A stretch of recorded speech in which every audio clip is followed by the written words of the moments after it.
आपल्याला उपाय सांगणारे, एखादं काम अर्धवट सोडून दे सांगणारे किंवा क्षमतेच्या बाहेर नाही आहे म्हणून आपण ते नाही का नाद सोडून देतो किंवा आपल्यापेक्षा बलवान कोणीतरी निघाला तर आपण तिथून विथड्रॉ करतो, ज्याला बरोबर. मराठीमध्ये शेपूट घालणे म्हणतात. ह्या सगळ्या गोष्टी. पण जेव्हा कृष्ण बरोबर असतो, तेव्हा ह्या कुठल्याही गोष्टीला किंमत नाहीये.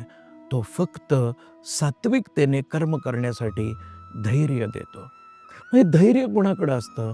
ज्याच्याकडे आध्यात्मिक ज्ञान आहे, त्याच्याकडे धैर्य असतं. बाकी ज्याच्याकडे स्वार्थ जागा आहे, तो कधीही धैर्यवान असू शकत नाही. आणि म्हणून काय म्हटलंय, की या शरीराला हे पुन्हा-पुन्हा येणार आहे. मग ते पुन्हा-पुन्हा जे येतं त्याची काय किंमत आहे? पैसे येतात, पैसे जातात. म्हणून आपल्या इच्छांना किंमत आहे. पैशाला किंमत आहे का? नाही. नाही. मग इच्छा पूर्ण होण्यासाठी कुठल्या वस्तू पाहिजे? त्या वस्तूंना किंमत आहे. त्यासाठी लागेल तितके पैसे आम्ही ओतू शकतो. मग पैशाला किंमत आहे का? मग तसंच या जाणाऱ्या, येणाऱ्या जसं पैशाला किंमत नाही, तशी या शरीराला किंमत नाहीये.